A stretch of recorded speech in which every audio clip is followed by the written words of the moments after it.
नमस्कार दोस्तों, मैं निरंजन स्वागत करता हूं आपके अपने दिल्ली एकेडमी के ऑनलाइन प्लेटफॉर्म पर। दोस्तों, जैसा कि आप जानते हैं कि मैराथन सीरीज चल रहा है करंट अफेयर का।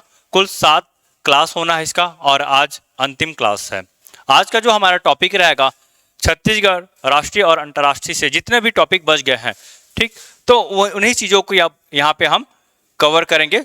जो मिसलेनियस क्वेश्चन रहेगा उसी चीज़ों को हम यहाँ पे देखेंगे, या हो सकता है कुछ ऐसा क्वेश्चन हमें इंपॉर्टेंट देखने को मिल जाए जो पिछले बार महोत्सव या युद्धाभ्यास ऐसा भी कुछ है जो छूट गया होगा। अगर वो इंपॉर्टेंट है तो इस वीडियो के माध्यम से हम उसको कवर करेंगे। ठीक है, तो आप वीडियो पे अंत तक बने रहेंगे। वीडियो आपको पसंद आता है तो वीडियो को जरूर लाइक कर दीजिएगा और चैनल पे नए हैं तो चैनल को सब्सक्राइब करना बिल्कुल मत भूलिएगा, क्योंकि जब भी मेरे द्वारा इस तरह का वीडियो लाया जाएगा आप तक सबसे पहले पहुंचेगा। चलिए तो शुरू करते हैं।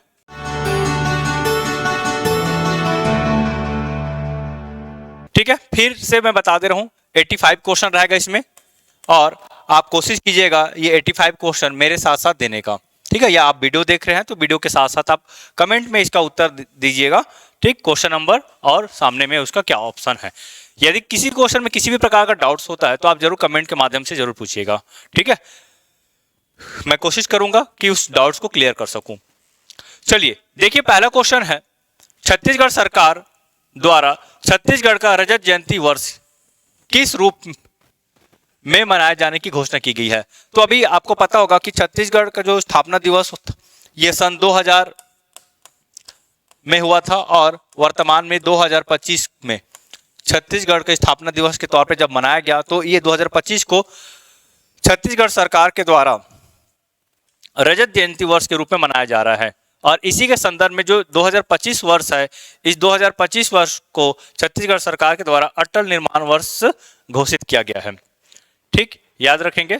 तो छत्तीसगढ़ सरकार में जब से हम नई भाजपा सरकार को देखते हैं तो प्रति वर्ष को किसी न किसी दिवस के रूप में मनाया जा रहा है उनके द्वारा। ठीक है, जैसे कि हम बात करते हैं 2024 का, तो 2024 में छत्तीसगढ़ सरकार के द्वारा इस वर्ष को विश्वास वर्ष के तौर पे घोषित किया गया था। ठीक, वही 2025 की हम बात करते हैं तो 2025 को अटल निर्माण वर्ष के तौर पे मनाया जा रहा है, और 2026 जो वर्तमान में चल रहा है इसे महतारी गौरव वर्ष के तौर पे मनाया जा रहा है। ठीक है, तो इस चीजों को आप याद रखिएगा। ये 3 वर्ष है, 2024, 25 और 26। तो प्रश्न में ये बोला गया कि रजत जयंती वर्ष ये 2025 को रजत जयंती वर्ष के तौर पे मनाया जा रहा है, क्योंकि इस समय छत्तीसगढ़ 25 साल कंप्लीट कर चुका है। इसलिए पूरे 2025 को ये रजत जयंती वर्ष के तौर पे तो मनाया जा ही रहा है, साथ ही साथ इस वर्ष को अटल निर्माण वर्ष के रूप में घोषित किया गया है सरकार के द्वारा। चलिए अगला क्वेश्चन देखिए, हाल ही में 7 महाद्वीपों में स्थित सबसे ऊंची चोटियों पर चढ़ने वाली दुनिया की सबसे कम उम्र की महिला कौन बन गई है।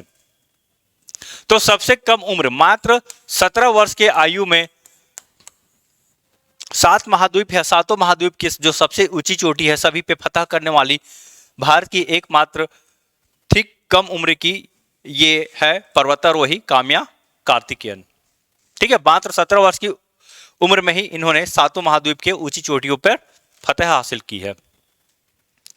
ठीक, देखिए कौन कौन से 7 महाद्वीप हैं, तो आपको पता होगा कि एशिया, दक्षिण अमेरिका, उत्तरी America, Africa, Europe, Antarctica, Australia.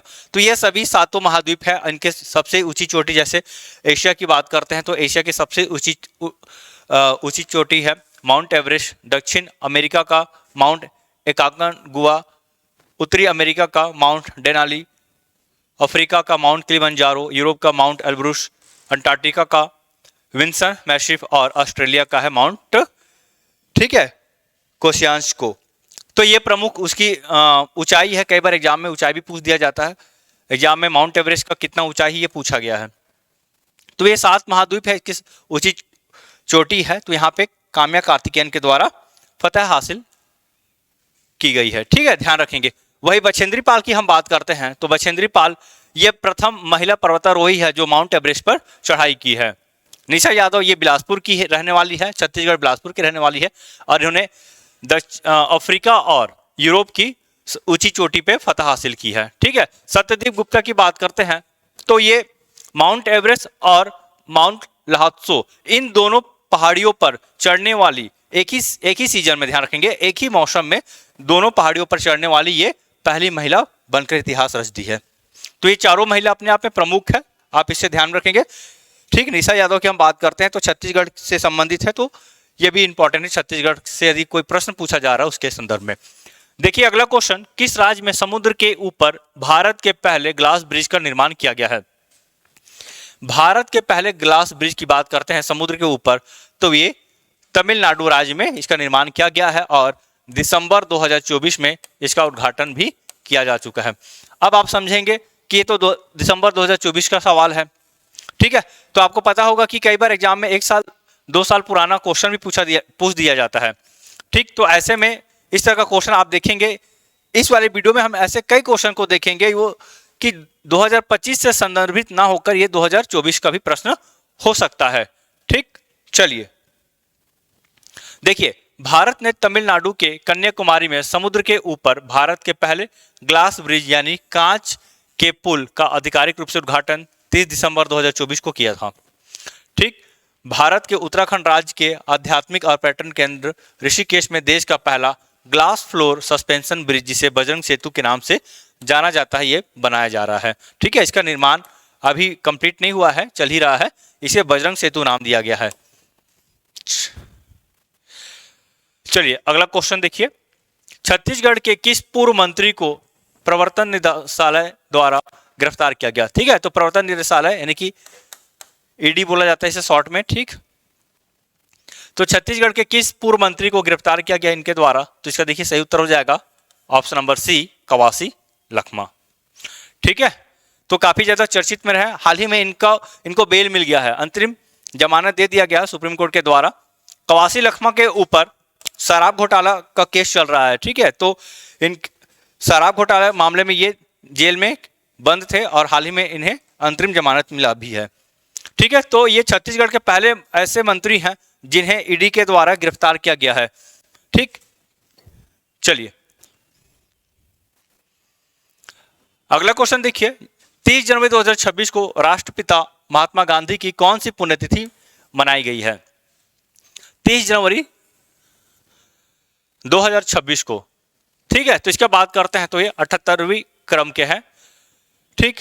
तो आपको पता होगा कि 30 जनवरी को इनका निधन होता है, ठीक है, इनकी हत्या कर दी जाती है और इसी दिन 30 जनवरी को शहीद दिवस के तौर पे भी मनाया जाता है,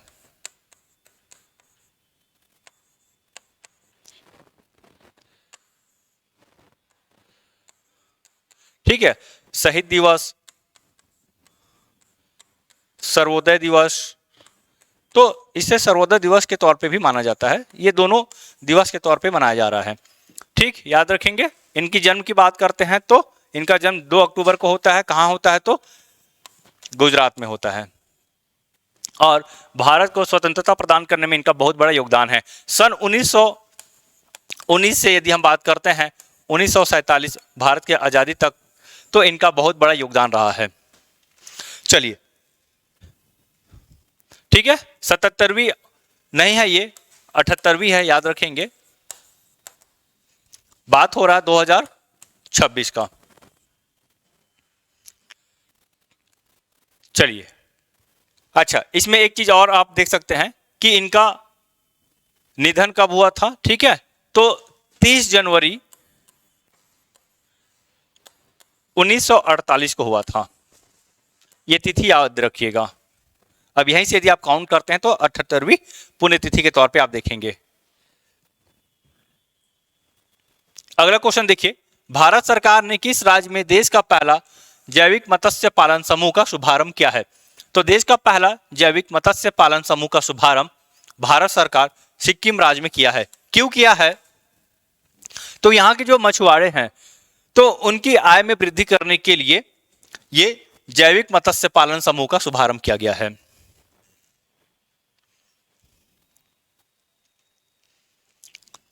चलिए अगला क्वेश्चन देखिए, किस शहर में स्थित फोर्ट विलियम का नाम बदलकर विजय दुर्ग किया गया है?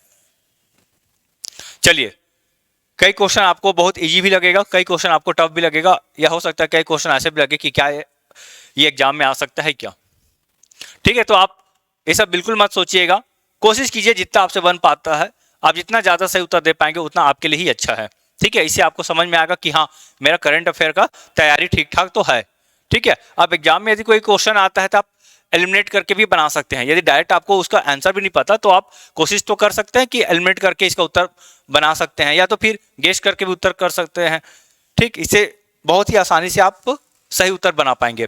चलिए देखिए, किस शहर में स्थित फोर्ट विलियम, तो फोर्ट विलियम का नाम बदलकर विजय दुर्ग किया गया है और ये कोलकाता में है। कोलकाता में यदि हम फोर्ट विलियम की बात करते हैं तो कोलकाता में ये हुगली नदी के तट पर स्थित है। ठीक है, किस नदी के तट पर स्थित है, तो हुगली नदी के तट पर स्थित है। और आप ये देख रहे होंगे कि भारत में ऐसे कई स्थान हैं जिसका नाम बदल दिया गया है, या आने वाले समय में आप देखेंगे कि और भी नाम बदला जाएगा। तो ऐसा क्यों, तो जो औपनिवेशिक प्रतीक है, ठीक है, तो उस चीजों को हटाने के लिए और पूर्ण रूप से भारत देशीकरण के लिए बहुत ही जरूरी है कि इस तरह का जो औपनिवेशिक या अंग्रेजों के द्वारा दिया गया जो नाम है उस नाम को हटाया जाए। ठीक है, चलिए अगला क्वेश्चन देखिए, भारत का किस देश के साथ सिंधु जल संधि विवाद है। ठीक है, बहुत ही इंपॉर्टेंट है, कई बार एग्जाम में क्वेश्चन पूछा गया है। हाल ही में ये काफी ज्यादा चर्चा में रहा है जब हम ऑपरेशन सिंदूर देखते हैं। पहलगाम आतंकवादी घटना जब होता है तो उसके तहत भारत सरकार के द्वारा ऑपरेशन सिंदूर लाया जाता है, और इस समय हम इस टॉपिक को बहुत ही ज्यादा चर्चा में देखते हैं।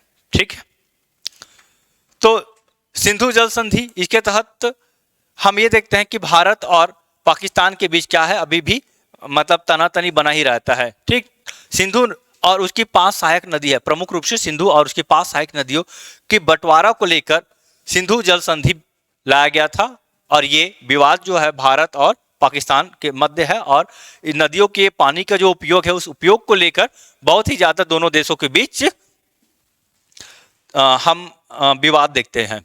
ठीक है, देखिए भारत और पाकिस्तान के बीच संधि कब हुआ, हो सकता है एग्जाम में पूछ दिया जाए। देखिए सिंधु जल संधि विवाद ये अभी के डेट में बहुत ही इंपॉर्टेंट है। ठीक, अगर आप पीएससी या व्यापम के एग्जाम दे रहे हैं तो आप जरूर इसको अच्छे से पढ़िए, इससे संबंधित जो भी फैक्ट है आप उसे याद कर लीजिए। देखिए इसमें भारत के प्रधानमंत्री जवाहरलाल नेहरू और पाकिस्तान के राष्ट्रपति अयूब खान के द्वारा इस समय संधि पे हस्ताक्षर किया गया था, मध्यस्थता विश्व बैंक के द्वारा किया गया। क्यों संधि हुआ, तो जल बंटवारा संबंधित विवाद को निपटाने के लिए कि सिंधु और उसकी जो 5 सहायक नदी है तो किस नदी का उपयोग किस देश के द्वारा किया जाएगा। ठीक, तो इसी चीज के लिए सिंधु जल संधि लाया गया है।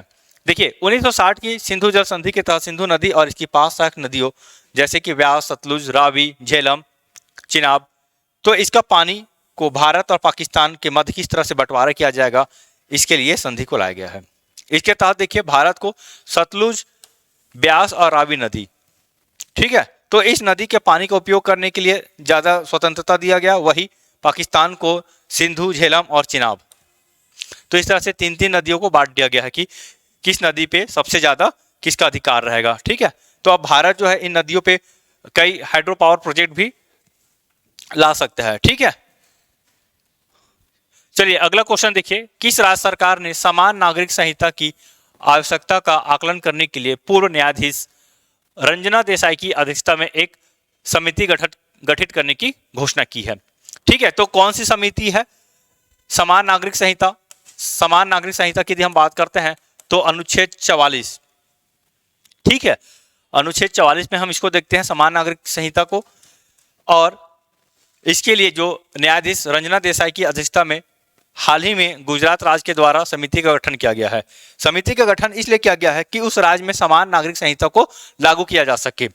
ठीक है, राज्य के नीति निर्देशक तत्व में हम देखते हैं समान नागरिक संहिता को, और एक राज्यों के ऊपर डिपेंड रहता है कि राज्य अपने राज्य में, कोई सरकार अपने राज्य में समान नागरिक संहिता लागू कर सकती है कि नहीं कर सकती है। तो राज्य के पास स्वतंत्रता है, वो अपने राज्य में वहां के नागरिकों के हित में समान नागरिक संहिता लागू कर सकती है। हाल ही में यदि हम बात करते हैं तो उत्तराखंड राज्य के द्वारा समान नागरिक संहिता को लागू कर दिया गया है।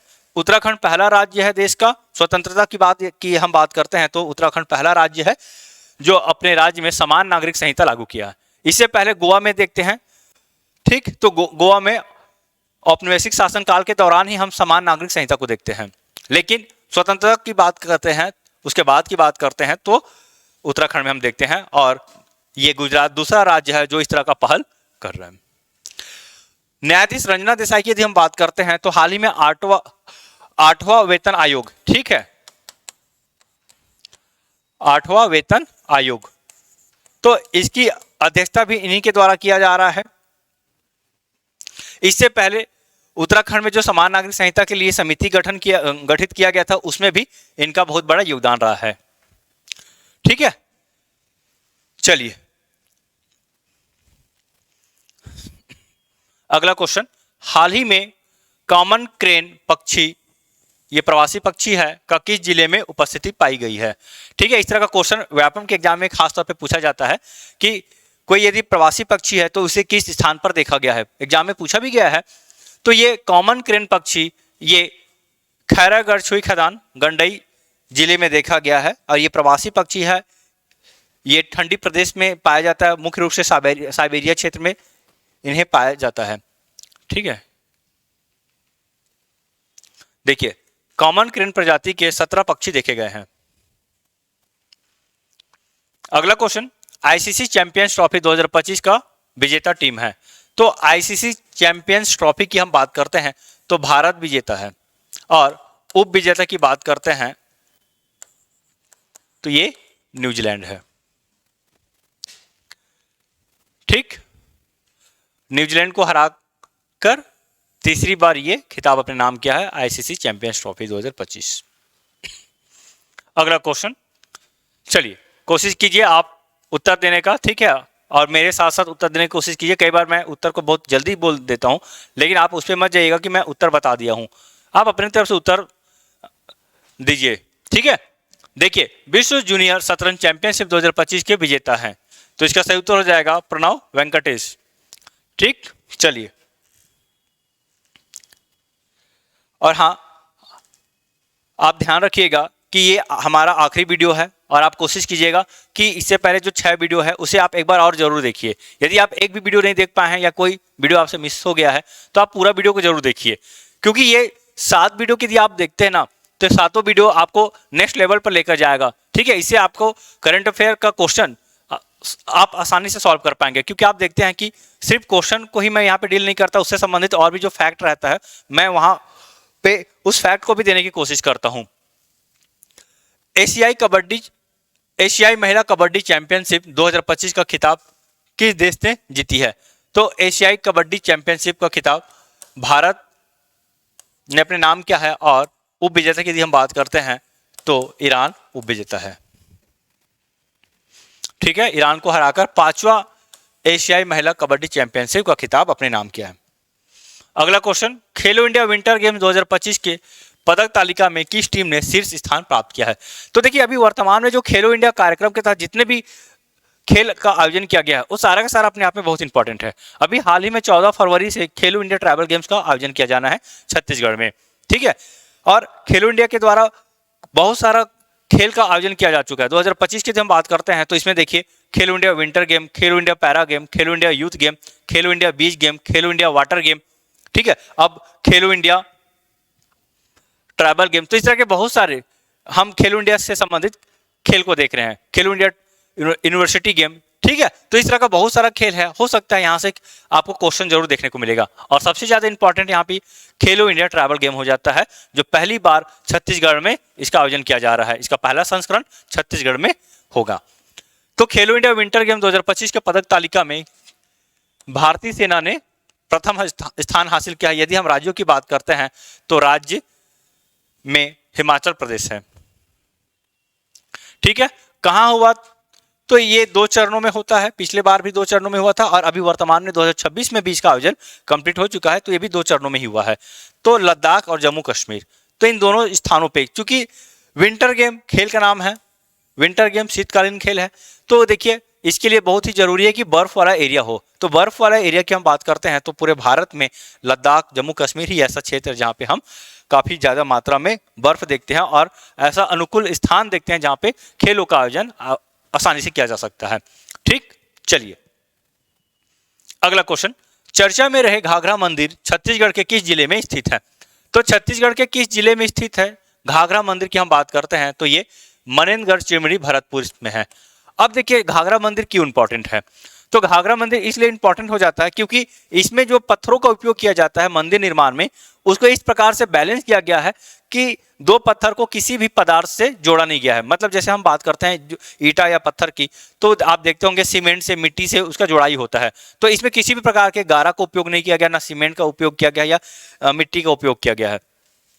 ठीक है, तो इस प्रकार से पत्थरों को संतुलित किया गया है कि वो एक मंदिर का आकार लिया हुआ है। और ये अपने आप में आश्चर्य की बात है कि कैसे बिना कोई पदार्थ का उपयोग किए दो पत्थरों को आपस में जोड़ा गया है यहाँ पे। तो ये रहस्यमय है, मतलब अभी भी इस पे खोज चलता है और ये अभी तक फाइनल भी पता भी नहीं है कि ये किस मंदिर है, मतलब किस धर्म से संबंधित ये मंदिर है। इतिहासकारों का कहना है कि ये बौद्ध धर्म से संबंधित है, वहाँ के स्थानीय नागरिकों का कहना है कि ये शैव धर्म से संबंधित मंदिर है। ठीक है, तो खैर जो भी है आप याद रखिएगा कि जो घाघरा मंदिर है, चूंकि चर्चा में रहा है, छत्तीसगढ़ की यदि हम बात करते हैं तो छत्तीसगढ़ का मुख्य, यदि हम वेबसाइट की बात करते हैं, सरकारी वेबसाइट की बात करते हैं तो DPRCG है। तो DPRCG में इस तरह का चीजें हम देखते ही रहते हैं। तो उसमें यदि कोई भी चीज आता है ना तो अपने आप में इंपॉर्टेंट हो जाता है और एग्जाम में पूछने योग्य सवाल बनता भी है वहां से।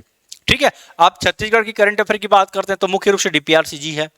ठीक है, यहाँ का जनमन है, फिर रोजगार नियोजन जो साप्ताहिक पत्रिका आता है वहां से क्वेश्चन पूछा जाता है।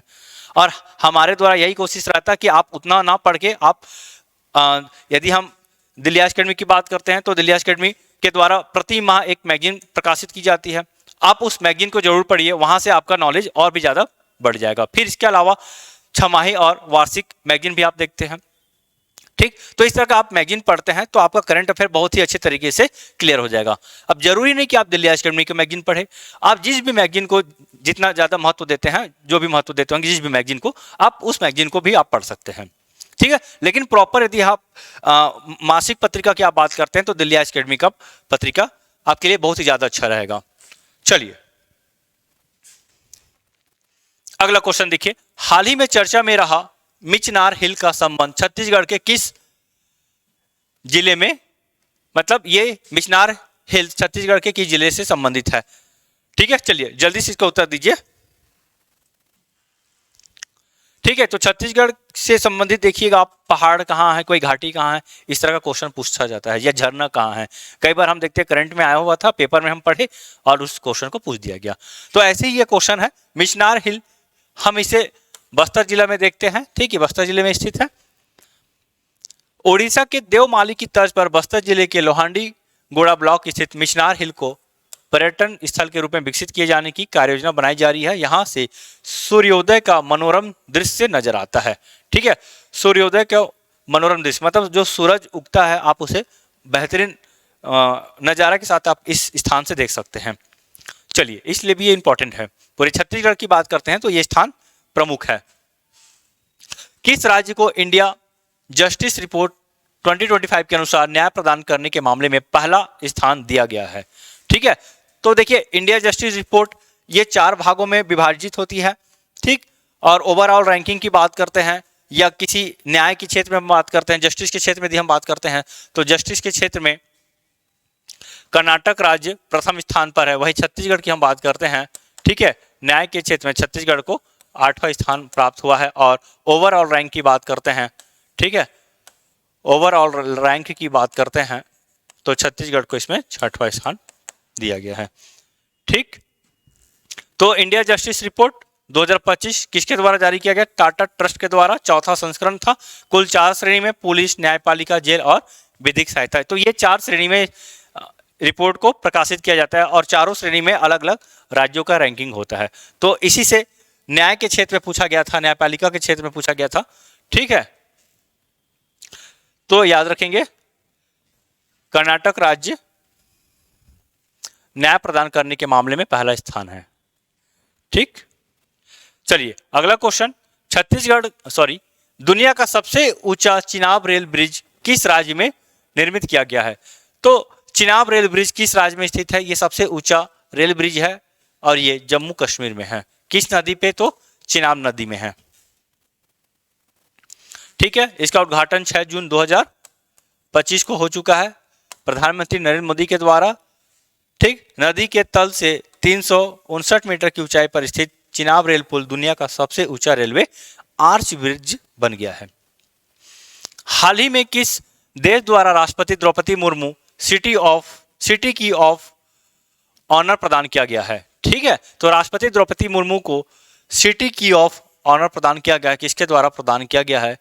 ठीक, तो इसके उत्तर हो जाएगा ऑप्शन नंबर डी, पुर्तगाल। तो राष्ट्रपति हो या प्रधानमंत्री हो, यदि कोई विदेश दौरा पर जाते हैं तो बहुत ज़्यादा हम ये मान के चलते हैं कि वहाँ से किसी न किसी प्रकार का वहाँ उस राज्य से या फिर उस देश का पुरस्कार प्राप्त होगा उन्हें, है ना, सर्वोच्च पुरस्कार प्राप्त होगा। जैसे हम नरेंद्र मोदी की बात करते हैं, प्रधानमंत्री नरेंद्र मोदी की बात करते हैं, उन्हें अब तक कुल 28 नागरिक सम्मान से सम्मानित किया जा चुका है। चलिए, एक चीज और याद रखिएगा, इसमें जैसे हम बात करते हैं चिनाब रेलवे आर्च पुल का, तो इसमें छत्तीसगढ़ का जो लोहा है उसका उपयोग किया गया है, इसलिए ये थोड़ा सा चर्चित भी है छत्तीसगढ़ के संदर्भ में यदि आप देखते हैं तो। अगला क्वेश्चन, वक्फ संशोधन अधिनियम 2025 पूरे देश में किस तिथि से लागू हो गया है?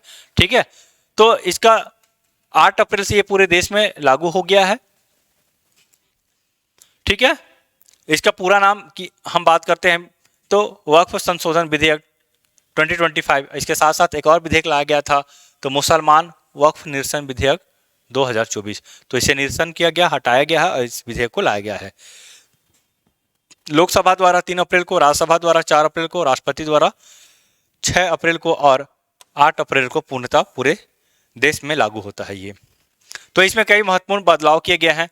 ठीक है, ये जो अधिनियम था, क्या क्या बदलाव किया गया है, तो इसमें वक्फ संस्थाओं से ट्रस्टों को अलग करना, संपत्ति प्रबंधन में डिजिटल तकनीकों का उपयोग, एक केंद्रीकृत ऑनलाइन पोर्टल की स्थापना और वक्फ संपत्तियों को केवल मुस्लिम समुदाय के, ठीक है, प्रैक्टिसिंग सदस्यों के लिए ही समर्पित करने की शर्त शामिल है। अगला क्वेश्चन, कौन सा राज्य भारत का पहला पूर्ण डिजिटल साक्षर राज्य बन गया है?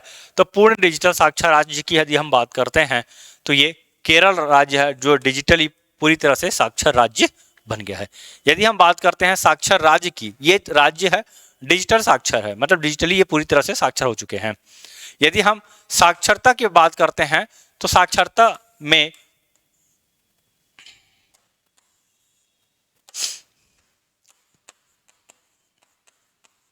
ठीक है,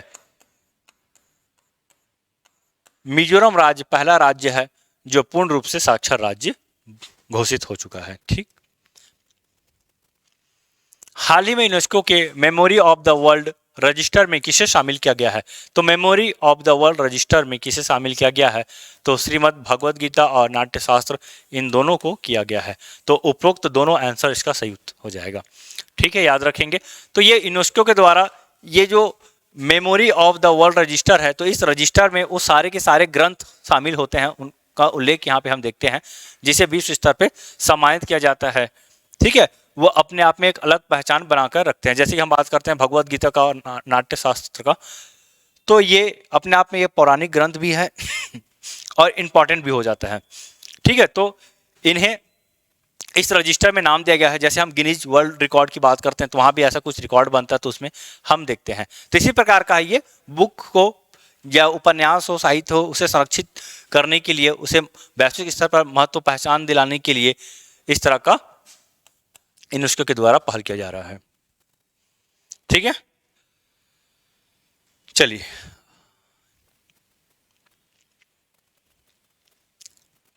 अगला क्वेश्चन, हाल ही में चर्चित सिद्ध बाबा जलाशय किस राज्य में स्थित है? तो सिद्ध बाबा जलाशय किस राज्य में स्थित है? चलिए इसका उत्तर दीजिए।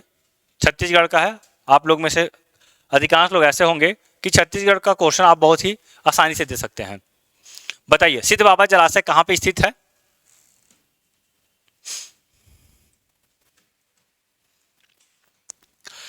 ठीक है, तो इसका सही उत्तर हो जाएगा खैरागढ़, छोई खदान, गंडई। ठीक है, तो यहाँ पे सिद्ध बाबा सिंचाई जलाशय परियोजना का निरीक्षण किया गया है मुख्यमंत्री विष्णु देवसाय के द्वारा।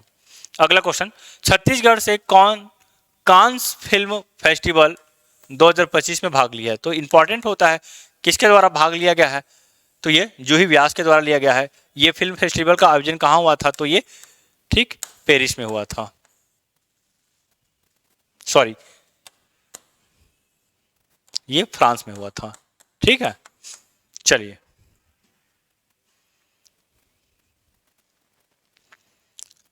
अगला क्वेश्चन, राष्ट्रीय प्राकृतिक व जैविक खेती योजना के तहत किस धान को शामिल किया गया है। तो ये इंपॉर्टेंट है, किस धान को शामिल किया गया है योजना, आप याद रखिएगा, राष्ट्रीय प्राकृतिक व जैविक खेती योजना। तो विष्णु भोग को शामिल किया गया है। विष्णु भोग ठीक, ये बहुत ही अच्छा सुगंधित चावल भी है और इसका जो उपज है कम है। ठीक है, तो इसकी उपज को, उत्पादन को बढ़ावा देने के लिए, बढ़ाने के लिए केंद्र सरकार का ये योजना है, राष्ट्रीय प्राकृतिक व जैविक खेती योजना, और इसी के तहत विष्णु भोग को शामिल किया गया है। तो छत्तीसगढ़ के लिए अच्छी बात है और विष्णु भोग को इस योजना के तहत शामिल किया गया है, तो ये हो सकता है क्वेश्चन एग्जाम में आ जाए। ठीक है, तो विष्णु भोग धान जो लगभग लुप्त होने के कगार पर थी, इस धान की विशेषता और गुणवत्ता को देखते हुए सरकार ने विष्णु भोग धान को राष्ट्रीय प्राकृतिक एवं जैविक खेती योजना में शामिल कर लिया है। इसका मूल्य की बात करते हैं तो 120 रुपये प्रति किलो के हिसाब से मिलता है। ठीक है, तो बीज को सरकार द्वारा किसानों को केवल 80 रुपये प्रति किलो दर पर उपलब्ध कराया जाएगा और किसानों से फसल की खरीदी भी की जाएगी। अगला क्वेश्चन, पहलगाम आतंकी हमले के बाद देश भर में किस दिन मॉक ड्रिल आयोजित किया गया। आप देखेंगे कि आप पिछला, यदि आप 6 वीडियो देखे हैं तो कई बार हम इस तरह का क्वेश्चन को वहाँ पे, या फिर क्वेश्चन या तो एक्सप्लेनेशन के माध्यम से हम वहाँ पे बताए हैं। ठीक है, तो आप 6 वीडियो देखते हैं तो ये वीडियो भी आप आसानी से, मतलब इसमें से आप ज़्यादा से ज़्यादा प्रश्न को आसानी से दे सकते हैं। तो देश भर में मॉक ड्रिल 7 मई को किया गया था। यदि हम छत्तीसगढ़ की बात करते हैं तो छत्तीसगढ़ से भिलाई शहर को शामिल किया गया है। मॉक ड्रिल कराने के पीछे का जो उद्देश्य था ये कि भारत पाकिस्तान के मध्य यदि युद्ध की स्थिति बनती है या युद्ध हो जाता है तो ऐसे सिचुएशन में नागरिक किस तरह से अपना सुरक्षा कर सकते हैं, तो नागरिक किस तरह से अपना सुरक्षा कर सकते हैं, इसी चीज को ध्यान में रखते हुए मॉक ड्रिल का आयोजन किया गया, जहां पे यह बताया गया कि इस सिचुएशन में नागरिक किस तरह से अपना हिफाजत कर सकते हैं। ठीक है, तो नागरिकों की सुरक्षा के लिए ये मॉक ड्रिल बेहद ही इंपॉर्टेंट होगा, बेहद इंपॉर्टेंट था। ठीक, अब देखिए पहलगाम आतंकी हमला की बात करते हैं तो ये 22 अप्रैल को होता है। ठीक, कहां होता है, तो पहलगाम में होता है, पहलगाम के टूरिस्ट प्लेस में होता है और इसी के तहत ऑपरेशन सिंदूर चलाया जाता है। ठीक है, ऑपरेशन सिंदूर चलाया जाता है, जिसके तहत पाकिस्तान या पाक अधिकृत क्षेत्र में जो प्रमुख 9 आतंकवादी ठिकाना होता है तो उसमें स्ट्राइक किया जाता है, टारगेटेड स्ट्राइक किया जाता है ताकि उस क्षेत्र से आतंकवादियों को समाप्त किया जा सके। ठीक, चलिए अगला क्वेश्चन देखिए, किसके द्वारा PMO prime minister office through the year नामक किताब लिखी गई है। कई बार पुस्तक से भी क्वेश्चन पूछा जाता है कि ये पुस्तक किसके द्वारा लिखी गई है। ठीक है, तो इसका सही उत्तर हो जाएगा हिमांशु राय के द्वारा। अगला क्वेश्चन, ऑपरेशन सिंदूर के तहत भारतीय वायुसेना द्वारा कितने आतंकी ठिकानों पर टारगेटेड स्ट्राइक की गई है। तो आतंकवादी ठिकाना, तो 9 आतंकवादी ठिकाना है जो पाकिस्तान और पाक अधिकृत क्षेत्र में स्थित है। अगला क्वेश्चन, एक पेड़ मां के नाम 2.0 अभियान की शुरुआत किस तिथि से की गई।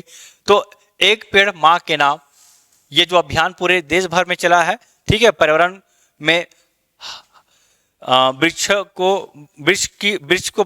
की संख्या को बढ़ावा देने के लिए, ठीक है, हरियाली को बढ़ावा देने के लिए, पर्यावरण सुधार के लिए एक पेड़ मां के नाम योजना को सरकार के द्वारा लाया गया है और ये 5 जून को लाया गया था और इस 5 जून 2025 को हम इसके दूसरे संस्करण को देखते हैं। ठीक है, 5 जून 2024 में इसका पहला संस्करण प्रारंभ होता है और 2025 में से इसका दूसरा संस्करण स्टार्ट होता है और ये 5 जून से 30 सितंबर तक, ठीक है, यह अभियान चलता है और इसके तहत करीब करीब 5 करोड़ वृक्षारोपण का लक्ष्य रखा गया था सरकार के द्वारा। ठीक है, चलिए, तो 5 जून जो कि विश्व पर्यावरण दिवस पड़ता है, यह भी एग्जाम में पूछा जाता है कि इस तिथि को कौन सा दिवस मनाया जाता है। तो भारत का पहला अंडर वाटर संग्रहालय किस राज्य में बनने जा रहा है। तो ये अंडर वाटर, ध्यान रखेंगे, अंडर वाटर संग्रहालय है, ये महाराष्ट्र राज्य में बनने जा रहा है।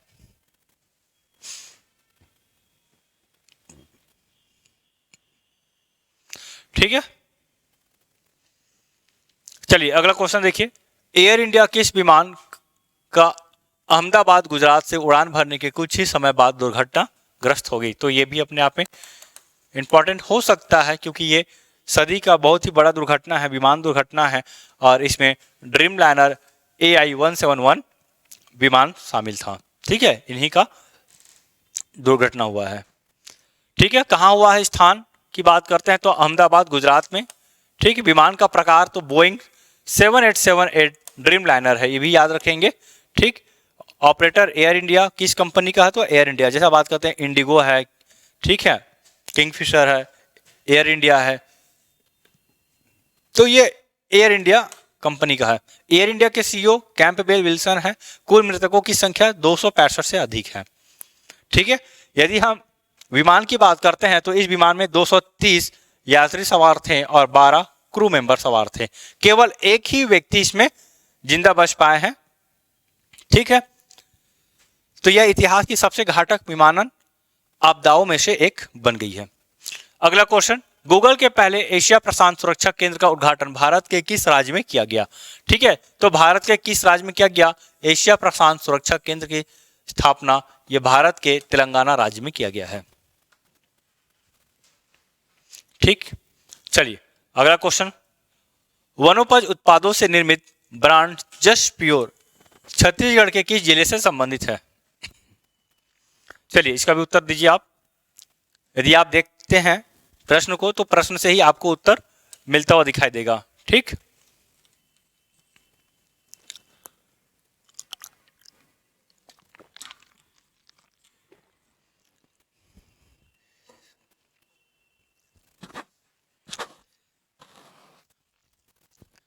तो देखिए इसका जो सही उत्तर हो जाएगा जसपुर जिला। ठीक है, तो जस्ट प्योर ब्रांड है एक, जिसमें हम वनोपज या फिर जो मिलेट्स है तो इससे जो खाद्य पदार्थ का निर्माण हो रहा है उसको नाम दिया गया, उस ब्रांड का नाम दिया गया है जस्ट प्योर। ठीक है, तो जसपुर के जो महिला सहायता समूह के महिलाएं हैं, सदस्य हैं, उनके द्वारा इस प्रकार का पहल किया जा रहा है। जस्ट प्योर जसपुर की आदिवासी महिलाओं द्वारा निर्मित वनोपज उत्पाद का ब्रांड अब राष्ट्रीय और अंतर्राष्ट्रीय स्तर पर पहचान बनाने को तैयार है। ठीक है, तो जसपुर जिले की आदिवासी महिलाओं द्वारा संचालित किया जा रहा है। अगला क्वेश्चन, सिद्धखोल जलप्रपात किस जिला में स्थित है? चलिए इसका भी उत्तर दीजिए जल्दी से। सिद्धखोल जलप्रपात किस जिले में स्थित है? तो इसका सही उत्तर हो जाएगा ऑप्शन नंबर बी, बलौदा बाजार। ठीक, चलिए तो जलप्रपात से क्वेश्चन पूछा जाता है। गोंचा महापर्व किस तिथि को मनाया गया? तो गोंचा महापर्व किस तिथि को मनाया गया है? तो इसमें से जो सही उत्तर हो जाएगा आषाढ़ शुक्ल पक्ष द्वितीया को मनाया जाता है। ठीक, तो काकतीय शासक पुरुषोत्तम देव है, उन्हीं के पहल पर यह पर्व मनाया जाता है। तो आप राष्ट्रीय स्तर पे जगन्नाथ रथ यात्रा देखते हैं तो जगन्नाथ रथ यात्रा का ये आदिवासी रूप है। ठीक है, इसे गोंचा पर्व कहा जाता है। ठीक, कहा यह जाता है कि पुरुषोत्तम देव के द्वारा जब पूरी प्रस्थान होता है तो वहां से जब वापस आते हैं तो वहां के शासक के द्वारा पुरुषोत्तम देव को रथपति की उपाधि प्रदान करते हैं और साथ ही साथ रथ भी प्रदान करते हैं ताकि वो आसानी से आराम से छत्तीसगढ़ वापस आए।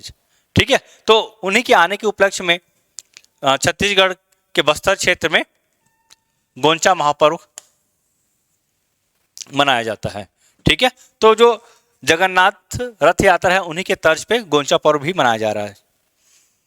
चलिए अगला क्वेश्चन, किस राज्य सरकार ने सार्वजनिक गणेशोत्सव को राज्य उत्सव घोषित किया है? तो सार्वजनिक गणेश उत्सव ये महाराष्ट्र सरकार के द्वारा इसे सार्वजनिक गणेश उत्सव के तौर पे मनाया जा रहा है। इसे प्रारंभ करने वाले बाल गंगाधर तिलक थे और वो भी महाराष्ट्र से संबंधित थे। जब स्वतंत्रता संग्राम चलता था तो उस समय लोगों को एकजुट करने के लिए, देश प्रेम की भावना को बढ़ावा देने के लिए गणेश उत्सव का आयोजन किया गया था। ठीक, चलिए अगला क्वेश्चन देखिए, किस राज्य ने मोबाइल ऐप के माध्यम से मतदान कराकर भारतीय लोकतंत्र में इतिहास रच दिया है? तो ऐसा पहली बार हुआ है जहां मोबाइल के माध्यम से वोट दिया गया है और ये वोट वहां के लोकल चुनाव में दिया गया है। तो ये किस राज्य से संबंधित है? तो बिहार राज्य से संबंधित है जहां इस तरह का पहल किया गया है। और यह जो सुविधा है वहाँ की गर्भवती महिला हो, बुजुर्ग व्यक्ति है, तो ऐसे लोगों के लिए जो सक्षम नहीं है पोलिंग बूथ तक जाने के लिए, तो उन्हें यह सुविधा प्रदान किया गया है। ठीक है, और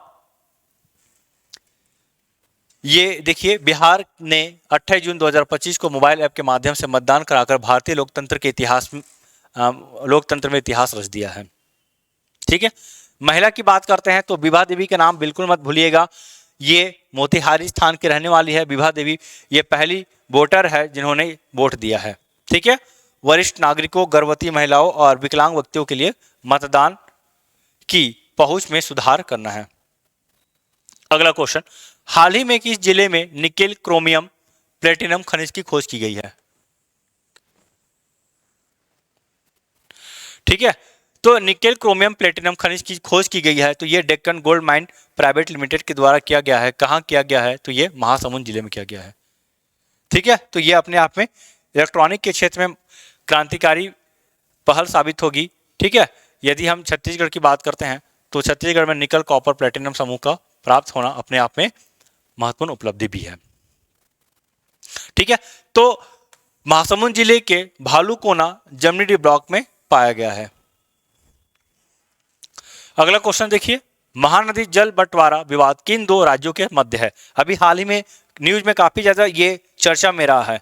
ठीक है, जहां पे हम ये देखते हैं कि ये कहा जा रहा था कि दो राज्यों के बीच शांतिपूर्वक तरीके से विवाद को सुलझाया जाएगा, लेकिन ऐसा हम देखते नहीं हैं। ठीक है, बहुत ही ज्यादा यहाँ पे माहौल गर्म हो गया था। ठीक है, तो देखिए महानदी जल बंटवारा विवाद किन दो राज्यों के मध्य है? तो ये इसका सही उत्तर हो जाएगा छत्तीसगढ़ और उड़ीसा। ठीक, ऑप्शन नंबर सी जो है इसका सही उत्तर हो जाएगा। अच्छा, यहां से भी कुछ आप क्वेश्चन देख सकते हैं। यदि हम महानदी की बात करते हैं तो इसका उद्गम छत्तीसगढ़ से होता है। छत्तीसगढ़ में कहा? तो छत्तीसगढ़ के धमतरी से सिहावा पर्वत से इसका उद्गम होता है। इसकी कुल लंबाई यदि हम बात करते हैं तो 858 किलोमीटर है, और छत्तीसगढ़ में यदि हम इसकी बात करते हैं कुल लंबाई का तो छत्तीसगढ़ में 286 किलोमीटर है, और छत्तीसगढ़ की दूसरी सबसे लंबी नदी है। ठीक, मुख्य रूप से छत्तीसगढ़ के मैदानी क्षेत्र में इसके आबोहवा तंत्र को हम देखते हैं। किस देश में आयोजित ओसाका वर्ल्ड एक्सपो 2025 में मुख्यमंत्री विष्णुदेव साय ने भाग लिए? तो ओसाका वर्ल्ड एक्सपो, तो छत्तीसगढ़ सरकार यानी कि यहाँ के मुख्यमंत्री का विदेश दौरा होता है, और ये ओसाका वर्ल्ड एक्सपो 2025 ये जापान में होता है। इसी के साथ साथ मुख्यमंत्री द्वारा एक और स्थान पर इन्होंने प्रवास किया था, वो है दक्षिण कोरिया। ठीक है, तो दक्षिण कोरिया और जापान दोनों जगह एक साथ गए थे। ठीक, मतलब पहले जापान गए, फिर वापसी में दक्षिण कोरिया होते हुए छत्तीसगढ़ आए, और इनका उद्देश्य था कि जितना ज्यादा हो सके निवेश को छत्तीसगढ़ की ओर आकर्षित किया जाए। अगला क्वेश्चन, छत्तीसगढ़ का पहला टीबी मुक्त ग्राम पंचायत है? तो छत्तीसगढ़ का पहला टीबी मुक्त ग्राम पंचायत है तो इसका सही उत्तर हो जाएगा जिंदा कबीरधाम। ठीक, टीबी मुक्त ग्राम पंचायत अभियान चलाया गया केंद्र सरकार के द्वारा। बता दे रहा हूं मैं फिर से, टीबी मुक्त ग्राम पंचायत अभियान, तो इसके तहत छत्तीसगढ़ राज्य को प्रथम पुरस्कार प्रदान किया गया है। ठीक, बड़े शेट्टी की हम बात करते हैं तो बड़े शेट्टी क्या है? ये प्रथम ग्राम पंचायत है जो नक्सल मुक्त हुआ है। धुड़माड़स बस्तर में स्थित है, ये यूनेस्को की विश्व पर्यटन स्थल में शामिल है। तो ऐसा ग्राम जो विश्व पर्यटन स्थल में शामिल हुआ है ये धुड़माड़स बस्तर है। मयाली की हम बात करते हैं तो ये जसपुर में स्थित है। यहीं पे हम विश्व का सबसे बड़ा शिवलिंग को देखते हैं, मधेश्वर पहाड़ को देखते हैं, जो विश्व की सबसे बड़ी शिवलिंग के तौर पे ख्याति प्राप्त है। तो ये चार ऑप्शन और उसका मैं डिटेल्स कुछ दिया हूं। ठीक है, तो जिंदा ग्राम को प्रदेश का पहला टीबी मुक्त ग्राम घोषित किया गया है। अगला क्वेश्चन, भारत और किस देश की नौसेना के बीच अगस्त 2025 में स्लिनेक्स 2025 युद्धाभ्यास हुआ है? ठीक है, तो आप स्लिनेक्स की बात करते हैं तो यहीं से आपको इसका उत्तर देखने को मिलता है। SL से श्रीलंका और IN से इंडिया, और ये एक्सरसाइज, तो श्रीलंका और इंडिया के बीच होने वाला एक्सरसाइज को स्लिनेक्स कहा गया है। श्रीलंका के साथ एक और युद्धाभ्यास भारत का होता है, वो है मित्र शक्ति युद्धाभ्यास। ठीक है, कौन सा युद्धाभ्यास है? तो मित्र शक्ति युद्धाभ्यास। अगला क्वेश्चन, हाल ही में भारत को दुनिया का कौन सा सबसे बड़ा कोयला उपभोक्ता देश घोषित किया गया है? कोयला उपभोक्ता की हम बात करते हैं तो कोयला उपभोक्ता में भारत की हम बात करते हैं तो भारत दूसरे स्थान पर है। वही हम प्रथम स्थान की बात करते हैं तो प्रथम स्थान पर चीन है। ठीक, यदि हम बात करते हैं पूरे विश्व का तो विश्व का CIL, ठीक है, कोल इंडिया लिमिटेड, तो कोल इंडिया लिमिटेड ये सबसे बड़ी कंपनी है जो सर्वाधिक मात्रा में कोल का उत्पादन या खनन करती है। और एक चीज और याद रखेंगे आप, टॉप 5 यदि हम खान की बात करते हैं, खदान की बात करते हैं तो पूरे विश्व में टॉप 5 खदानों में छत्तीसगढ़ का 2 खदान शामिल है। ठीक है, भारत से 2 खदान शामिल है जो पूरे विश्व स्तर पे 5वें मतलब टॉप 5 में जगह बनाए हुए हैं। ठीक है, तो इसमें कौन कौन 2 खदान हैं? तो छत्तीसगढ़ का गेवरा और कुसमुंडा। ठीक है,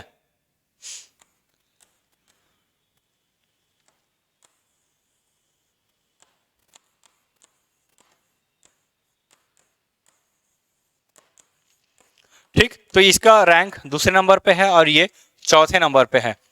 तो टॉप 10 विश्व के टॉप 10 खान की हम बात करते हैं तो उसमें गेवरा और कुसमुंडा खान भी शामिल है। ठीक, गेवरा का दूसरा स्थान और कुसमुंडा का चौथा स्थान है। अगला क्वेश्चन, किस एक्वानॉट्स ने उत्तरी अटलांटिक महासागर में 5002 मीटर की गहराई में जाकर भारतीय रिकॉर्ड बनाया है? ठीक है, तो इनका नाम है जतिंदर पाल सिंह। यदि हम भारत के अभियान की बात करते हैं, आगामी लक्ष्य की बात करते हैं तो मत्स्य 6000 ये पनडुब्बी है, इसके माध्यम से 6 किलोमीटर तक समुद्र के 6 किलोमीटर तक का अन्वेषण कार्य करेगी, जहां पे 3 सदस्य इस मत्स्य 6000 पनडुब्बी में बैठकर अन्वेषण का कार्य करेंगे। और यदि हम जतिंदर पाल सिंह की बात करते हैं तो अभी रिकॉर्ड बनाया है 5002 मीटर, यानी कि करीब करीब 5 किलोमीटर तक इन्होंने समुद्र के अंदर, ठीक है, प्रवेश किए हैं। चलिए, ठीक है, मिशन की बात करते हैं तो समुद्र मिशन है। अगला क्वेश्चन, हाल ही में चर्चित गजमार पहाड़ी छत्तीसगढ़ के किस जिले में स्थित है? ठीक है, चलिए इसका भी उत्तर दे दीजिए जल्दी से। देखिए, यदि हम गजमार पहाड़ी की बात करते हैं तो गजमार पहाड़ी ये रायगढ़ जिले में स्थित है। ठीक है, आधुनिक स्वरूप में इसे इको पार्क और इको टूरिज्म स्थल के रूप में विकसित किया जा रहा है। किस शहर में दुनिया का पहला डिजिटल आदिवासी विश्वविद्यालय आदि संस्कृति को लॉन्च किया गया है? ये विश्वविद्यालय है, आदि संस्कृति क्या है? ये विश्वविद्यालय। कैसे विश्वविद्यालय? तो डिजिटल फॉर्मेट में है। ठीक है, डिजिटल फॉर्मेट में है और इनका शुभारंभ नई दिल्ली से किया गया है और इसका दूसरा संस्करण बीटा वर्जन 2.0 लॉन्च किया गया है सरकार के द्वारा। ठीक है, देखिए अब आदिवासी विश्वविद्यालय, तो आदिवासी विश्वविद्यालय में आदिवासियों से संबंधित चीजें आपको पढ़ने सीखने को मिलेगा। नई दिल्ली स्थित भारत मंडप में आदिवासी कला रूपों विरासत के संरक्षण, आजीविका को सक्षम बनाने और भारत के जनजाति समुदायों को दुनिया से जोड़ने के लिए एक अग्रणी डिजिटल शिक्षण मंच आदि संस्कृति के बीटा संस्करण की शुरुआत की गई है। अगला क्वेश्चन, IIM अहमदाबाद का पहला अंतरराष्ट्रीय कैंपस किस शहर में खुला है? तो ये क्वेश्चन इंपॉर्टेंट है। ठीक है, क्या होता है कई बार यहाँ का जो संस्था है विदेश में यदि उसका एक और ब्रांच खोलते हैं तो वो अपने आप में इंपॉर्टेंट हो जाता है। ठीक है, तो IIM अहमदाबाद का पहला अंतरराष्ट्रीय कैंपस दुबई में खोला गया। इस तरह का क्वेश्चन आप व्यापम के एग्जाम में देखे होंगे। ठीक है, पूछा जाता है एग्जाम में। अगला क्वेश्चन देखिए, छुई खदान विकासखंड स्थित किस मंदिर को पर्यटन दृष्टि से विकसित किया जा रहा है? अब आप देखिए, काली मंदिर, बैताल रानी मंदिर, राधा कृष्ण मंदिर, सूर्य मंदिर, तो इन चारों में से कौन इसका सही उत्तर हो जाएगा? देखिए, छुई खदान विकासखंड की यदि हम बात करते हैं तो इस स्थान पर प्रमुख रूप से बैताल रानी मंदिर है जिसे विकसित किया जा रहा है। अगला क्वेश्चन, राज्योत्सव 2025 में Surya Kiran aerobatic display team का एयर शो कहां होगा, होगा नहीं, ये संपन्न हो चुका है, ध्यान रखेंगे। कहाँ हुआ है? तो सेंध लेक नवा रायपुर में। ये भी क्वेश्चन अपने आप में हो सकता है इंपॉर्टेंट, ठीक है। तो इसका आयोजन 5 नवंबर को किया गया, 5 नवंबर 2025 को किया गया है, ठीक है, सेंध लेक नवा रायपुर में। तो देखिएगा, सूर्य किरण टीम के leader group captain Ajay Dasharathi, squadron leader Gaurav Patel, wing commander VC, ठीक है, एवीसी, और squadron leader Gaurav Patel, flight lieutenant Sushri Kanwal Sandhu शामिल थी।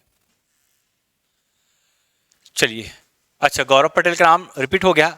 इसको आप देखिएगा, ये इनका जो संबंध है छत्तीसगढ़ का से है, तो किस छत्तीसगढ़ के नागरिक के द्वारा इसमें पार्टिसिपेट किया गया था, तो ये है गौरव पटेल, ठीक है। तो गौरव पटेल का नाम बिल्कुल मत भूलिएगा, ये छत्तीसगढ़ से संबंधित है, ठीक। बालोद भारत का पहला आधिकारिक रूप से बाल विवाह मुक्त जिला बन गया है। बाल विवाह मुक्त जिला, तो बाल विवाह मुक्त अभियान चलाया जा रहा है सरकार के द्वारा, और उनका लक्ष्य है 2028-29 तक पूरे भारत को बाल विवाह मुक्त बनाया जाएगा। इसके तहत छत्तीसगढ़ को भी बाल विवाह मुक्त राज्य घोषित करने का सरकार का ये लक्ष्य रखा गया है, और भारत बालोद का पहला जिला बन गया है जो पूर्ण रूप से बाल विवाह मुक्त जिला है, ठीक है। चलिए,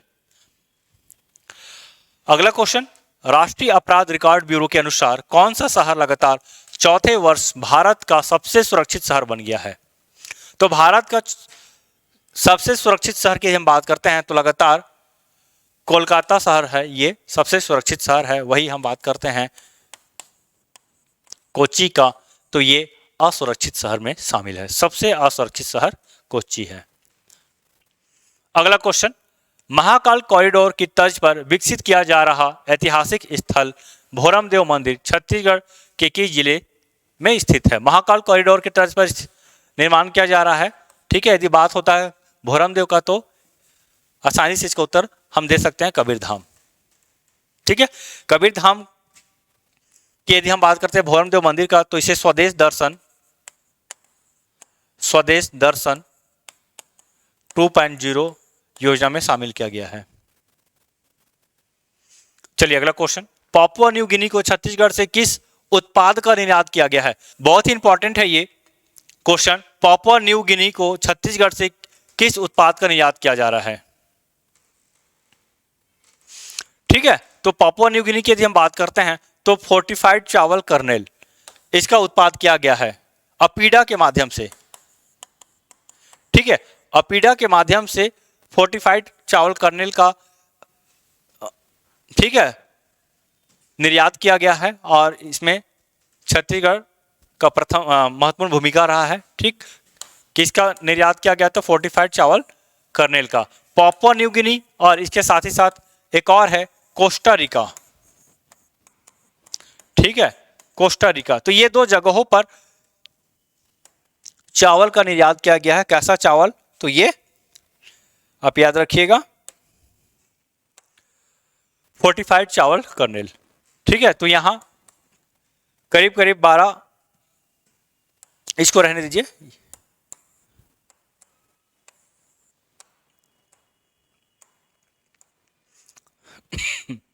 ठीक है। तो पापुआ न्यू गिनी और कोस्टा रिका, इन दोनों जगहों पर फोर्टिफाइड चावल कर्नेल का निर्यात किया गया है।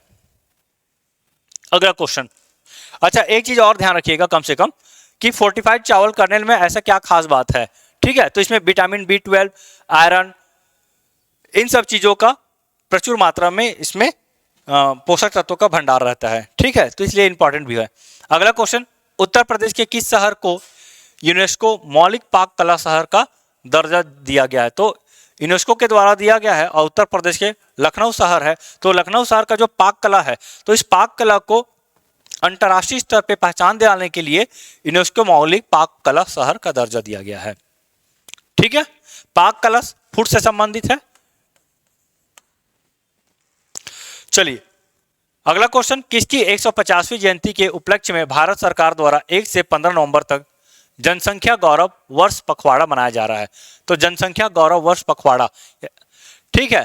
तो 150वीं जयंती ये अपने आप में इंपॉर्टेंट हो जाता है, और ये बिरसा मुंडा का 150वीं जयंती के उपलक्ष्य में मनाया गया है। इनका जयंती प्रति वर्ष 15 नवंबर को मनाया जाता है।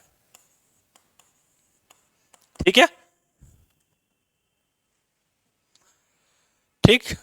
तो बिरसा मुंडा का संबंध की हम बात करते हैं तो झारखंड के छोटा नागपुर क्षेत्र से है।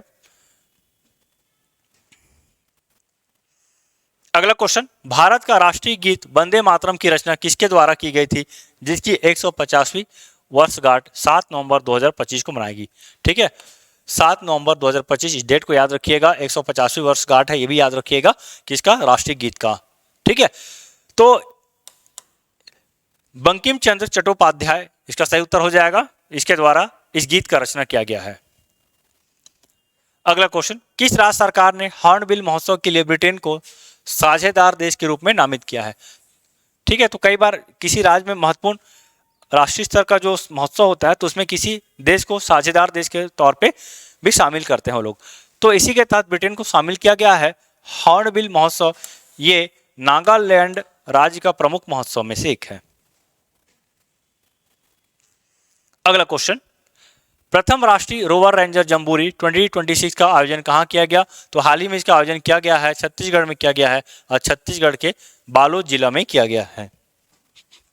तो जितने भी स्काउट गाइड से संबंधित स्टूडेंट है, प्रशिक्षक है, इन सभी का यहाँ पे जमावड़ा हम देखते हैं और ये पहला संस्करण है, याद रखेंगे पहला संस्करण है, छत्तीसगढ़ के बालोद में इसका आयोजन किया गया, इसलिए यह इंपॉर्टेंट हो जाता है। ठीक है, कब किया गया, तो 9 जनवरी से 13 जनवरी 2026 के मध्य। कहां, तो ग्राम दुधली, बालोद जिला। अगला question, 60वां Akhil Bharatiya DGP IGP सम्मेलन कहां आयोजित हुआ, तो डीजीपी आईजीपी सम्मेलन की यदि हम बात करते हैं तो इसका आयोजन रायपुर में किया गया। संस्करण 60वां संस्करण है, याद रखेंगे। तो जितने भी डीजीपी आईजीपी हैं उन सभी का सम्मेलन हुआ है। ठीक है, तो यहाँ पे पुलिसिंग को लेकर जो प्रमुख बैठक हुई है छत्तीसगढ़ में हुआ है और ये अपने आप में इंपॉर्टेंट हो जाता है। तो यहीं पे नक्सल गतिविधियों को भी सीमित करने का भी प्लान बनाया गया था। ठीक है, तो देश भर के जितने भी डीजीपी है, आईजीपी है, इन सभी का यहाँ पे हम जमावड़ा देखते हैं। अगला क्वेश्चन, ऑक्सफोर्ड ने किस शब्द को वर्ष 2025 के लिए वर्ष का शब्द घोषित किया है, तो प्रतिवर्ष ऑक्सफोर्ड के द्वारा एक वर्ड को, ठीक है, वर्ड ऑफ द ईयर के तौर पे घोषित करते हैं।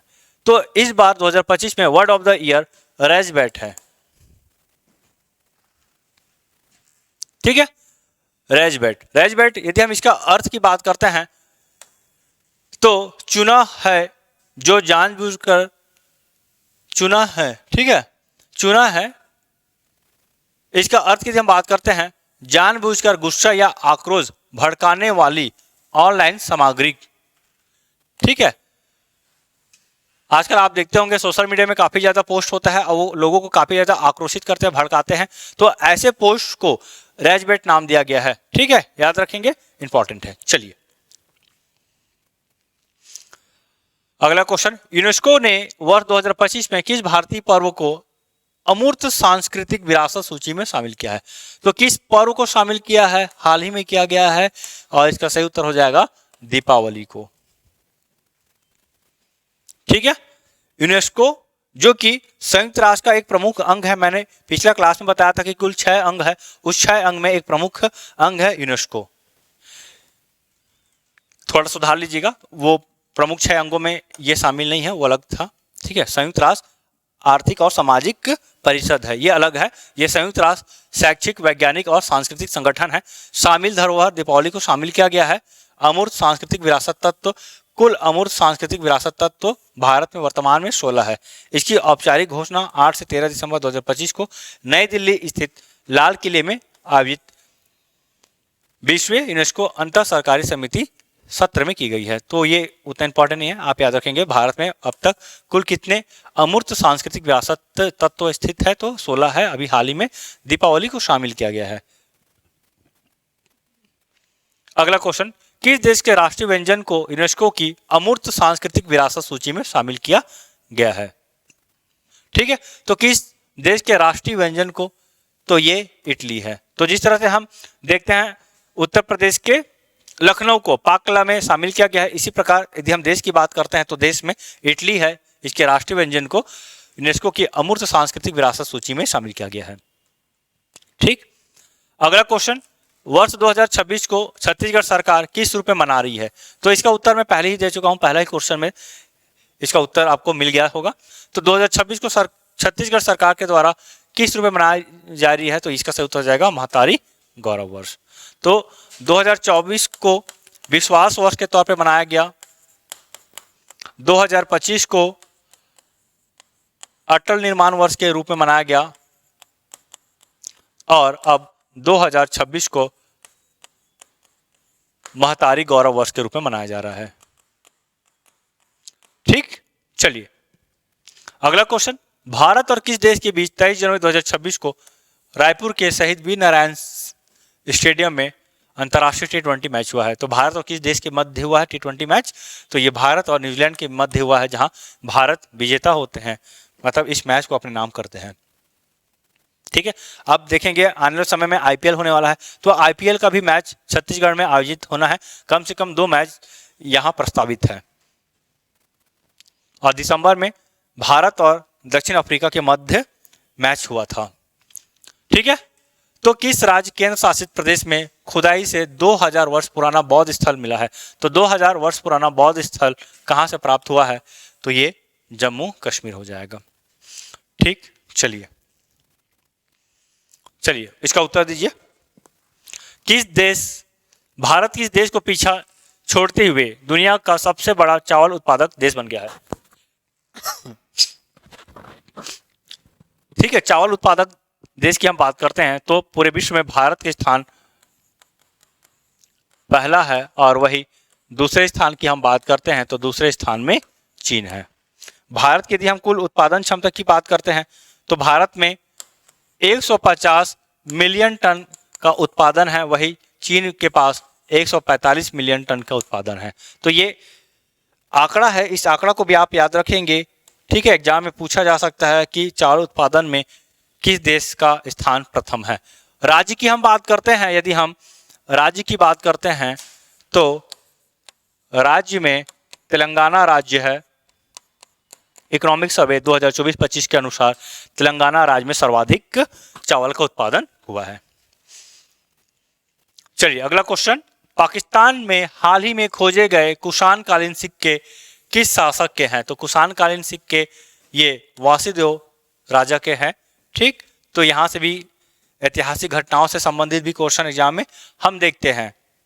अगला क्वेश्चन देखिए, हाल ही में भारतीय विशिष्ट पहचान प्राधिकरण द्वारा लॉन्च किए गए शुभंकर क्या है? तो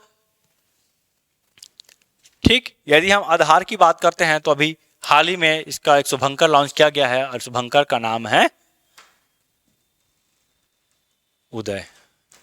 ठीक है, अच्छा, पर्ल की बात करें तो खेलो इंडिया बीच गेम्स, खम्मा घड़ी की बात करें तो खेलो इंडिया यूनिवर्सिटी गेम्स, गजसी की बात करें तो खेलो इंडिया यूथ गेम्स। तो ये प्रमुख शुभंकर है, एग्जाम में शुभंकर से भी क्वेश्चन पूछा गया है।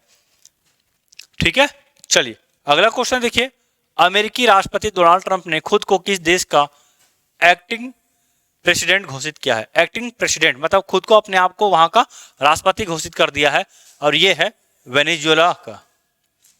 ठीक है, तो वेनेजुएला के राष्ट्रपति जो मादुरो निकोलस थे, तो उन्हें गिरफ्तार कर लिया गया अमेरिका के द्वारा।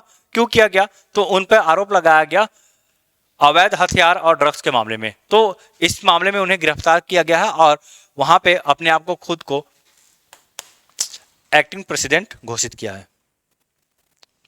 अगला क्वेश्चन, निम्न में से किस दिन पराक्रम दिवस मनाया जाता है? तो पराक्रम दिवस प्रतिवर्ष 23 जनवरी को मनाया जाता है और किसकी याद में मनाया जाता है? तो सुभाष चंद्र बोस के याद में मनाया जाता है। तो इनके जयंती को 23 जनवरी को पराक्रम दिवस के तौर पे सरकार के द्वारा मनाया जा रहा है। अगला क्वेश्चन, छत्तीसगढ़ के किस जिले में चित्रोत्पला फिल्म सिटी का निर्माण किया जा रहा है? तो हाल ही में इसका भूमि पूजन किया गया है छत्तीसगढ़ सरकार के द्वारा और ये माना तूता में स्थित है। तो माना तूता में 100 करोड़ की लागत से इसका निर्माण किया जा रहा है।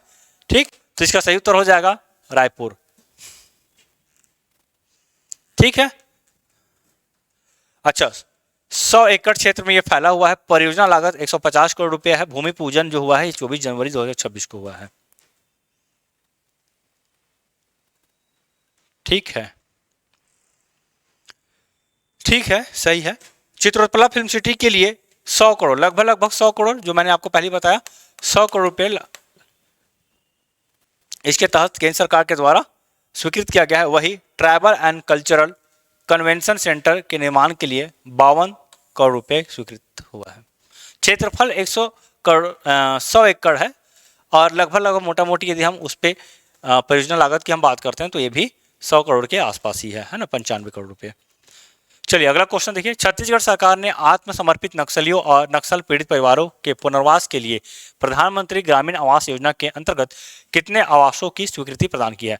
देखिए क्या होता है, प्रधानमंत्री आवास योजना के तहत ऐसे लाभार्थी जिनको या जिनके पास पक्का आवास नहीं है खुद का, तो उन्हें इस प्रकार की योजना का लाभ दिया जा रहा है। लेकिन पहली बार छत्तीसगढ़ सरकार के द्वारा ऐसे जो आत्मसमर्पित नक्सली है तो उनके पास भी चूंकि आवास नहीं है, घर नहीं है, तो उन्हें घर देने के लिए इस योजना के तहत कुल 15,000 आवास स्वीकृत किया गया है, ये केंद्र सरकार के द्वारा।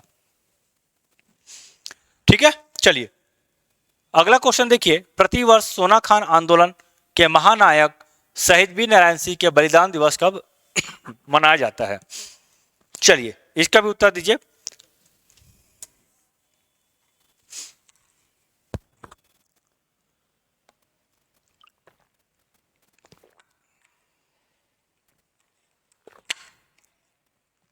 चलिए बताइए, प्रतिवर्ष सोना खान आंदोलन के महानायक शहीद वीर नारायण सिंह के बलिदान दिवस किस तिथि को मनाया जाता है।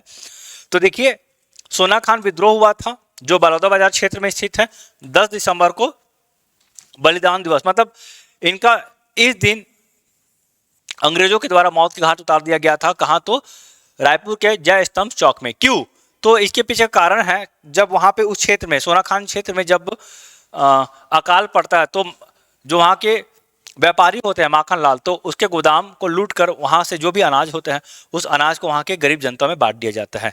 तो इसी आरोप में उसे जेल भेज दिया जाता है। बाद में वो विद्रोह करते हैं और विद्रोह के फलस्वरूप अंत में उसे मृत्यु की सजा सुना दिया जाता है। ठीक है, तो मृत्यु की सजा जब सुनाया जाता है तो 10 दिसंबर को रायपुर के जय स्तंभ चौक में इन्हें बोला यह जाता है कि तोप से उड़ा दिया जाता है। ठीक है, चलिए अगला क्वेश्चन देखिए। किसकी स्मृति में 6 दिसंबर को महापरिनिर्वाण दिवस के रूप में मनाया जाता है। तो महापरिनिर्वाण दिवस, आप देखिए इसका सही उत्तर हो जाएगा option number D, Bhimrao Ambedkar. ठीक, चलिए अगला क्वेश्चन। छत्तीसगढ़ का चौथा एयरपोर्ट मां महामाया एयरपोर्ट किस स्थान पर स्थित है। तो ये छत्तीसगढ़ का चौथा एयरपोर्ट है। कहां स्थित है, तो अंबिकापुर में स्थित है। ठीक, अंबिकापुर में भी कहा, तो दरिमा क्षेत्र में स्थित है। अन्य एयरपोर्ट की बात करें तो रायपुर, बिलासपुर, जगदलपुर, तो इन क्षेत्रों में भी छत्तीसगढ़ का एयरपोर्ट है। तो इस तरह से कुल 4 क्षेत्रों में हम एयरपोर्ट को देखते हैं और यहां से हवाई सेवा संचालित है। अगला क्वेश्चन, हाल ही में चर्चा में रहा मधेश्वर पहाड़ किस जिले में स्थित है। तो अभी मैंने बताया मधेश्वर पहाड़ जो कि कहाँ स्थित है, तो मयाली में स्थित है, कुनकुरी ब्लॉक पड़ता है। तो यहाँ ये जो कुनकुरी ब्लॉक है जसपुर जिला में पड़ता है और इसे Guinness book of world record में शामिल किया गया है। ये विश्व का सबसे बड़ा शिवलिंग का मान्यता प्राप्त किया हुआ है। ठीक है, चलिए अगला क्वेश्चन देखिए। छत्तीसगढ़ राज्य सरकार द्वारा जारी नवीन औद्योगिक विकास नीति 2024-2030 का समय अवधि है। तो 2024-2030 इसका समय अवधि है 1 नवंबर 2024 से 31 मार्च 2030 तक। और ये औद्योगिक नीति छत्तीसगढ़ सरकार का 6वां क्रम का औद्योगिक नीति है। ठीक, तो इंपॉर्टेंट है। चलिए अगला क्वेश्चन देखिए। फुटबॉल का सबसे प्रतिष्ठित 59वां बैलन डी ओर पुरस्कार 2025 से किसे पुरस्कृत किया गया है। तो 69वां बैलन डी ओर पुरस्कार की हम बात करते हैं तो फुटबॉल के क्षेत्र का ये सबसे प्रमुख पुरस्कार है। ठीक, तो इसे जो प्रदान किया गया है, तो देखिए इसका सही उत्तर हो जाएगा एटाना बोनमार्टी और उस्मान डेम्बले। तो ये दोनों ही इसका सही उत्तर है। ठीक है, उपरोक्त सभी नहीं है। यदि हम रोड्रिगो हर्नांडेज कैस्केंड की बात करते हैं तो इसे पिछले वर्ष प्रदान किया गया था और इस वर्ष 2025 में एटाना बोनमार्टी और उस्मान डेम्बले को प्रदान किया गया है। पिछले वर्ष की यदि हम बात करते हैं तो पिछले वर्ष इन दोनों को प्रदान किया गया था। ठीक है, 2024 में। और वही 2025 की हम बात करते हैं तो 2025 में इसे प्रदान किया गया है। ठीक है, यानी कि एटाना बोनमार्टी को पिछले बार भी यह पुरस्कार से सम्मानित किया गया है। ठीक है, तो ऑप्शन को ध्यान मत दीजिएगा, इसमें एटाना बोनमार्टी अकेले नहीं है, उस्मान डेम्बेले भी शामिल है। चलिए अगला क्वेश्चन देखिए, प्रधानमंत्री श्री नरेंद्र मोदी ने महात्मा गांधी की जयंती के अवसर पर किस स्थल से धरती आबा जनजातीय ग्राम उत्कर्ष अभियान की शुरुआत की है? तो धरती आबा जनजातीय ग्राम उत्कर्ष अभियान हजारीबाग जिले से प्रारंभ किया गया है। ठीक, कब किया गया? तो ये 2024 में किया गया है, 2 अक्टूबर 2024 में। इसके तहत केंद्र सरकार का जो 17 मंत्रालय है, इस मंत्रालय के द्वारा जो भी योजनाएं चलाई जा रही है, ठीक, करीब करीब 25 योजनाएं ऐसी है इन 17 मंत्रालय की। इन योजनाओं को जनजातीय क्षेत्रों में लागू किया जा रहा है ताकि जनजातियों का विकास हो सके, उत्थान हो सके। ठीक है, और वो मुख्य धारा में आसानी से आ जाए।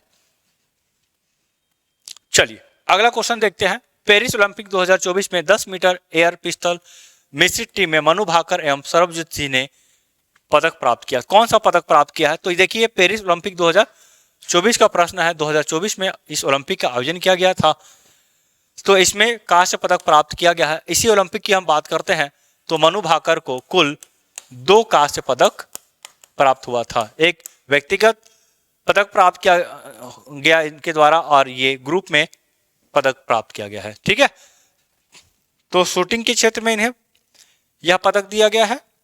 अगला क्वेश्चन, यूनेस्को की विश्व धरोहर स्थल सूची की सांस्कृतिक श्रेणी में मोइदाम अहोम राजवंश की टीला दफन प्रणाली को भारत के 43वें स्थल के रूप में शामिल किया गया है।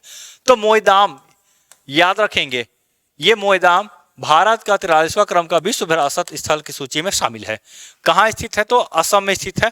तो अहोम राजवंश है, याद रखेंगे, अहोम राजवंश है। तो इस राजवंश का दफन स्थल है, मतलब यहाँ जो राजकीय जो दफन होता है तो इसी स्थान पर होता है, इस टीला में होता है।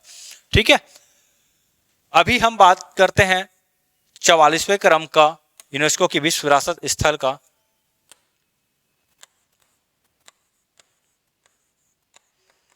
ठीक, तो इसमें 12 किलो को शामिल किया गया है, जिसमें महाराष्ट्र के 11 और तमिलनाडु के 1 किले शामिल है। ठीक है, इसका नाम है मराठा विश्व परिदृश्य स्थल। अगला क्वेश्चन देखिए, प्रधानमंत्री नरेंद्र मोदी के अधीन मंत्रालय नहीं है, तो कौन सा मंत्रालय है जो प्रधानमंत्री नरेंद्र मोदी के अधीन नहीं है? ठीक है, तो देखिए परमाणु ऊर्जा एवं अंतरिक्ष विभाग, नीतिगत मुद्दे एवं पेंशन मंत्रालय, लोक शिकायत एवं प्रभारी कार्मिक, ये तीनों के तीनों मंत्रालय प्रधानमंत्री नरेंद्र मोदी से संबंधित है। और वाणिज्य एवं उद्योग मंत्रालय ये प्रधानमंत्री नरेंद्र मोदी से संबंधित नहीं है, ये मंत्री पीयूष गोयल के अंडर में है। चलिए अगला क्वेश्चन, छत्तीसगढ़ विधानसभा का बजट सत्र किस तिथि को प्रारंभ हो रहा है?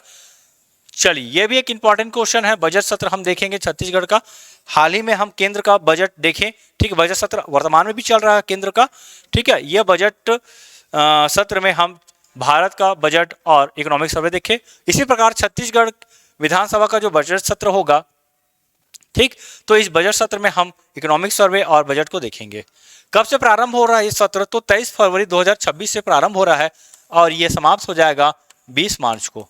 इस तरह से कुल 15 बैठकें होनी है। ठीक है, कितनी बैठकें होनी है? तो 15 बैठकें होनी है।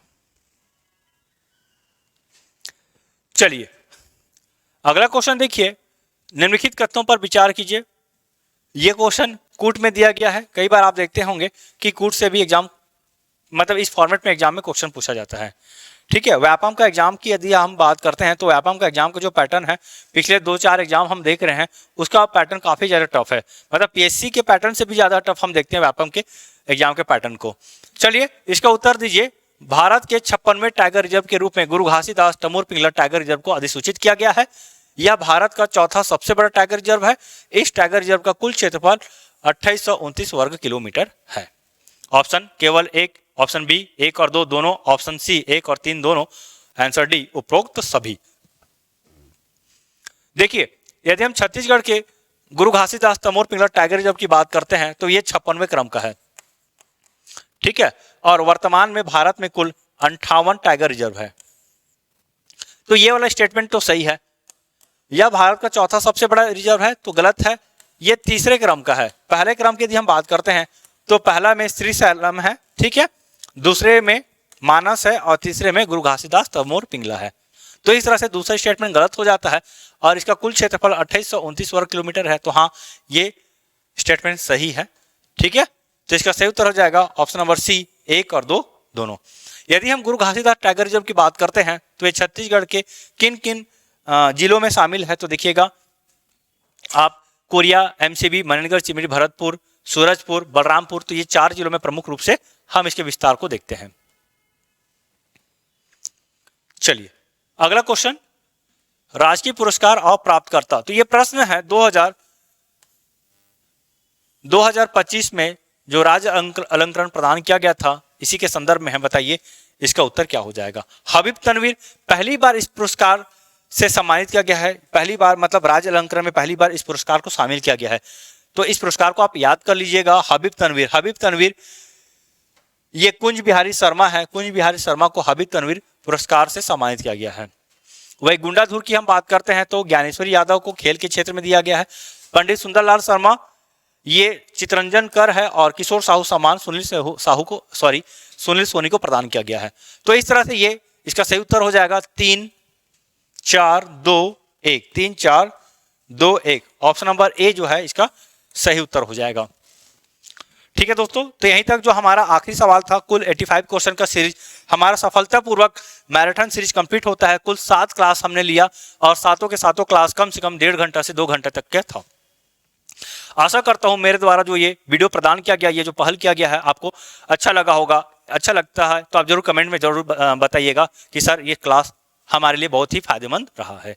मैं कोशिश करूंगा आने वाले समय में इस तरह का क्लास और भी लूँ आपके लिए, ताकि करंट अफेयर से जो भी क्वेश्चन है या करंट अफेयर से संबंधित जो भी समस्याएं रहेगी आपका आसानी से निदान हो सके। ठीक है, तो मिलते हैं नई वीडियो के साथ, तब तक के लिए बाय बाय, धन्यवाद।